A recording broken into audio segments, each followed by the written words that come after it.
Hi guys, welcome to part two of my travels and other cool shit I've done. This is episode 53, I think, 52, no 53, whatever.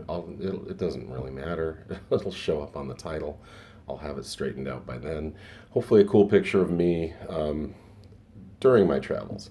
So this is part two of the European trip that I did in 1993. Like I had just told you, I had hung out with me and my three friends, Troy, George, and Chris.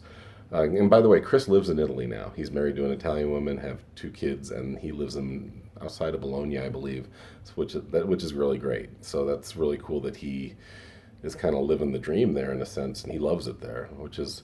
And he doesn't have a slice of Italian in him. What's the deal? I'm Italian. I should live there. Bullshit. Anyway, so the second half of the trip, we start seeing heading towards the south part of Europe. So after we had been done in Budapest, we went to Austria. Vienna was not a great place for. Vienna was very boring. We went there on a Sunday. There was nothing going on. It's a beautiful city, but it was just there was nothing to do. Just kind of hung out, hit a couple cafes. We went to Graz, which is where Arnold Schwarzenegger's from. This is another funny, kind of disgusting story, but I'll tell it to you as soon as I let this cat out. You better not want to come back in because it's not happening. All right. Sorry, these aren't very professional. Average guy. That's how much I love cats, by the way. Okay, so we're in Graz, and as I explained in part one, with the German topless woman, that we get we're guys, we're 25, we get kind of horny. Both my friends had no attachments at the time, so they would hook up with women. I was being good, like I said. I had just started my relationship with Dylan, and I didn't see anyone there. There were a couple temptations, but nothing ever really happened. I've never been in a one night stand, so anyway, we go Graz. We go to a porn place in Graz, and they had a live show. I didn't go to that. My friend did. I checked out some videos. And for those of you, this is kind of gross. I'm sorry, I've had a lot of jizz-based content lately, but this is what happens. Let's be real, right? So we're in there, and they have videos, and you get some tokens, and you put it in, and you watch. It runs a porn movie for like 5 minutes. There's usually a curtain or not in these little. It's like almost like a bathroom-sized stall.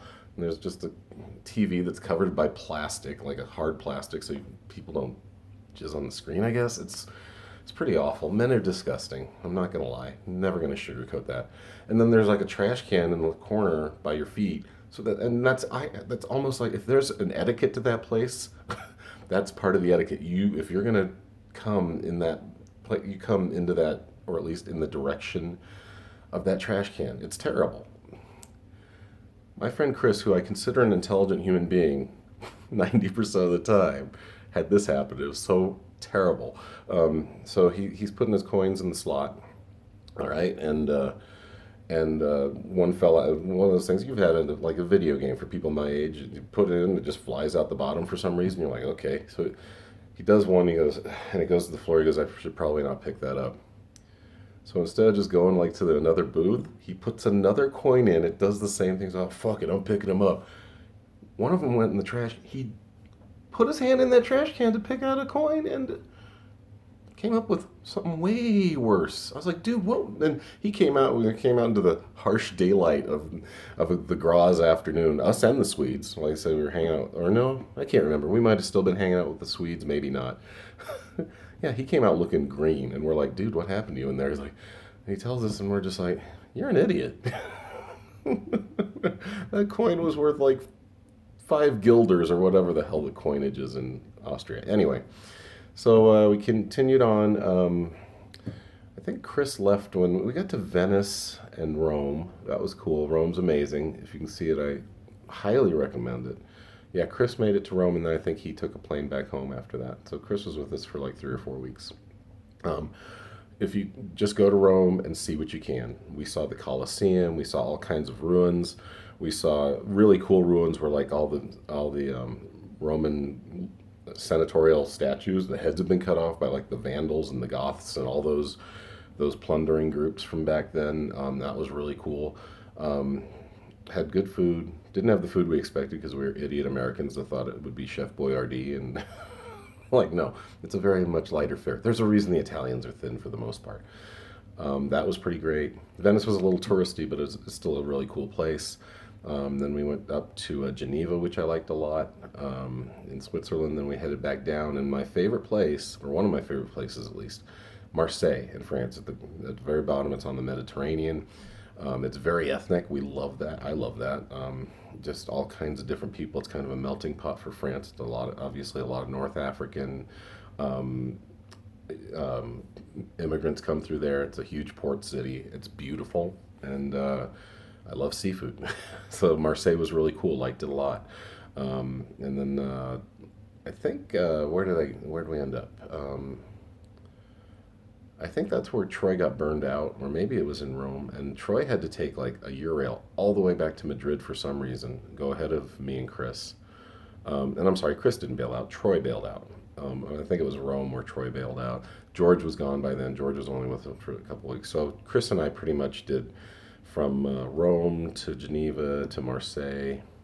We got sick a little bit in Geneva because there's a big latitudinal difference when you go down to Rome up to Geneva. And even though it was summer, there's still a big temperature difference and an altitude difference. And then back down to Marseille. So the first night in Marseille, we were pretty sick. Chris more than me.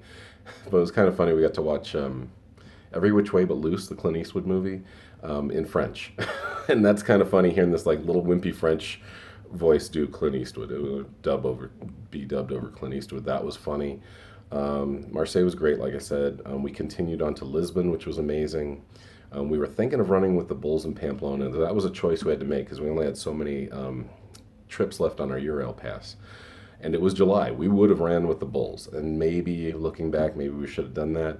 Would have been an amazing thing just to tell people that you've done it, that you were even there for it, and take a couple pictures. That didn't happen, but that's okay.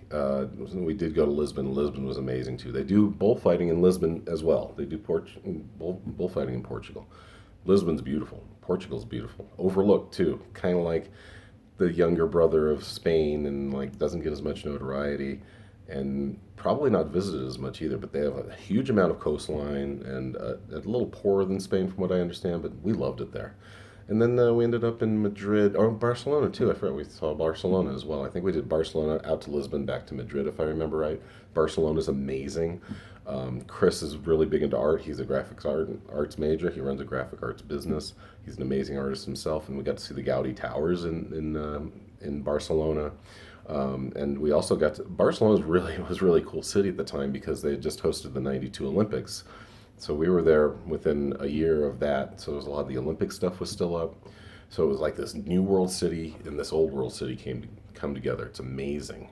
I got pickpocketed there because I'm an idiot and I drank too much, and I let a couple of the street kids touch me, and they got me up for like $40. It happens. Didn't get rolled or anything. They were really good at it, actually. I was kind of impressed. I was like, oh, that's what I get. We were drunk, and they go, you Americans like football, huh? Football. And they put I got a guy on each arm, and I'm kicking up, and when I brought my knee up to do the football thing, whoop, picked it. And they took off down the winding old school streets of Barcelona. I was like, put my hands in my pockets, and I'm like, fuck. And Chris is like, what are you talking about? I just got pickpocketed. He's like, ah, shit. So I lost my drinking money for that night. No big deal. Happens, and I learned. So yeah, if you ever think that because I was born in New York and often visited there, that if I were to tell you I got pickpocketed, you'd think it'd be New York. No, Barcelona. Ended up in Madrid. Madrid was amazing. We got to go to the Museo del Prado. I got to see Picasso's Gornica, which is an amazing painting about Gornica, a town that was bombed by Francisco Franco, who was kind of a Hitler protege back in 1936, I believe. He was basically testing his version of blitzkrieg warfare on his own people. It's horrific, and if you ever get to see it, look it up. It's Guernica, Guernica, by Pablo Picasso, and as you know, his Cubism style.